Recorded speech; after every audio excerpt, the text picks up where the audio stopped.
अस्सलाम वालेकुम जी, welcome back to my channel, welcome back to another vlog. तो जनाब मैं अभी तक ज़िंदा हूँ जैसा कि तो किसी ने भी नहीं पूछा कि आप ज़िंदा हैं या इस जहाने फ़ानी से कूच कर गई हैं। तो अल्हम्दुलिल्लाह मैं ज़िंदा हूँ। तो बस थोड़े से फैमिली क्राइसिस थे, थोड़े इशू चल रहे थे ज़िंदगी में। वो जो कहते हैं ना कि गाड़ी चलते चलते यकदम ऐसे जंप आने लग जाते हैं, तो फिर वो वाले जंप स्टार्ट हो गए थे थोड़े से।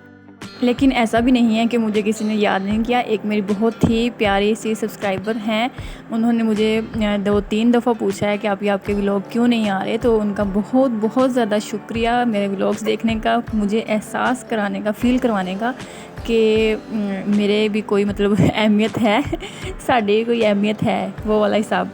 तो जनाब ये पता नहीं कितना का पुराना ही क्लिप पड़ा हुआ था मेरे पास। मतलब कि जब से मैंने 20 छुट्टियां मैंने कर ली हैं, पता नहीं 18 या 20 दिन हो गए मैंने कोई वीडियो अपलोड नहीं की।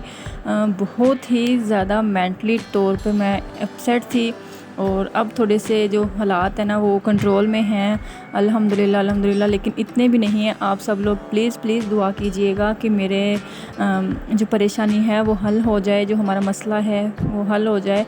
तो बस वो हम किसी भी तरह हमसे ना हल नहीं हो रहा। हम बस ना पीक पॉइंट पर जैसे कहते हैं ना बेबस हो चुके हैं। इस हिसाब से इतना मसला कोई सीरियस हो गया है हमारा।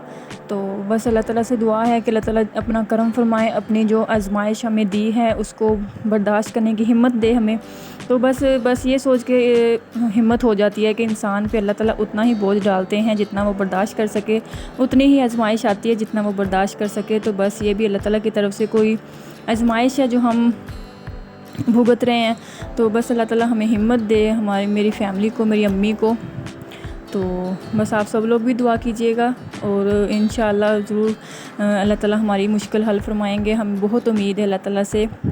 तो बस जनाब यहाँ पे मैं गई हुई थी अम्मी के पास, 8-10 दिन रह के आई हूँ। वहाँ पे मैंने कुछ भी रिकॉर्ड नहीं किया, कुछ भी करने को दिल नहीं किया, इतनी कोई टेंशन थी, कुछ भी करने को दिल नहीं करता फिर। तो वापस आने के बाद मैंने ये वाली सफाइयाँ स्टार्ट कर दी थी। काफ़ी ज़्यादा मतलब घर ना गंदा हुआ पड़ा था। तो मतलब गंदा इतना भी नहीं था, लेकिन जो डीप क्लीनिंग होती है ना वो होती रहे साथ साथ, तो फिर सही रहता है। तो बस कभी कभी मेरा मूड बन जाता है डीप क्लीनिंग करने का, वरना तो माशाल्लाह माशाल्लाह इतना बड़ा घर है, साफ़ करते करते ही मैं आदी हो जाती हूँ। तो बस माइंड तो बहुत बनता है क्लीनिंग करने का, लेकिन बच्चों के साथ या घर के साथ कभी कभी रह जाता है, तो फिर बस ये हाल हो जाता है। गांव में घर है, खुला घर है, काफ़ी बड़ा है, और कुछ भी वगैरह टाइल्स वगैरह नहीं है, सीमेंट है, तो वो सारा निकलता रहता है। ये पुरानी साइड पे है, दूसरे पोर्शन में मेरी जो मदर इन लॉ है उनके पोर्शन वाली साइड है।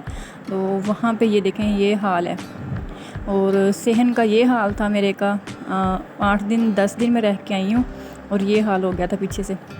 तो यहाँ भी इतने बड़े सेहन में झाड़ू लगाना भी एक बहुत बड़ा काम है, बहुत हिम्मत का काम है, और वो भी इतनी गर्मी में।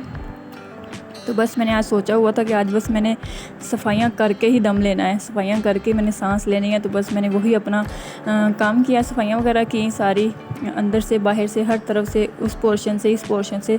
2 सेहन है मेरे घर के, एक इस साइड पे मेरी वाली साइड पे गेट वाली, और एक इस तरफ। तो बस किचन का ये हाल हो गया था सफाइयाँ करते करते काफ़ी ज़्यादा। मतलब साथ साथ में किचन का काम, कुकिंग भी कर रही थी, और साथ साथ में सफाइयाँ भी चल रही थी।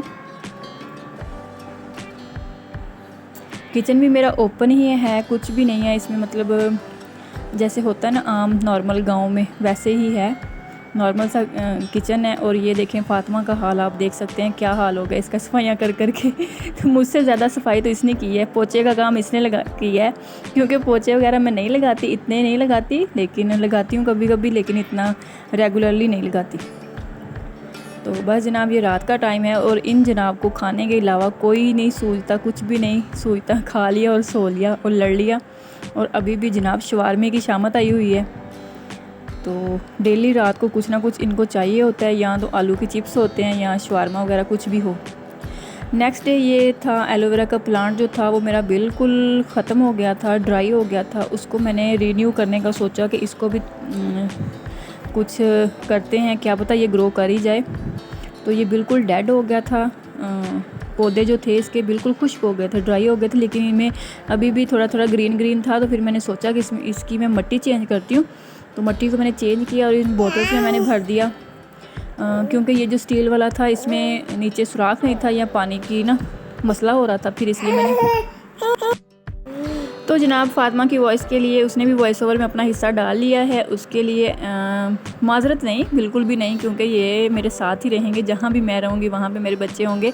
तो यहाँ पे जनाब पौधों को हमने लगा दिया था, इनमें बोतल्स में कट करके इनको लगा दिया था। नीचे इनके में हमने सुराख किए थे ताकि पानी नीचे से ना निकल जाए, इसका थ्रो हो जाए। उसके बाद ये प्लांट्स लेके आई थी मैं, एक कड़ी पत्ते का था और एक कली का था, 2-3 प्लांट्स थे।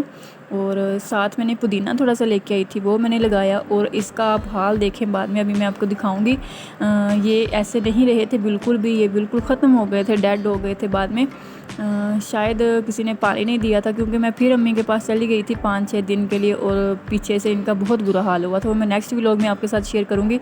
और ये क्यूटू सा बच्चा जो है ये ट्यूशन पढ़ने आता है हमारे घर, माज नाम है इसका। और उसके बाद जनाब यहाँ पे छल्ली की शामत आई हुई है कि किसने खानी है, तो ये कभी उसके हाथ होती है कभी उसके हाथ होती है। तो जनाब ये था मेरा छोटा सा व्लॉग। पसंद आया हो तो लाइक कर दीजिएगा, कमेंट ज़रूर कीजिएगा। मिलती हूँ नेक्स्ट व्लॉग में, तब तक के लिए अल्लाह हाफिज़।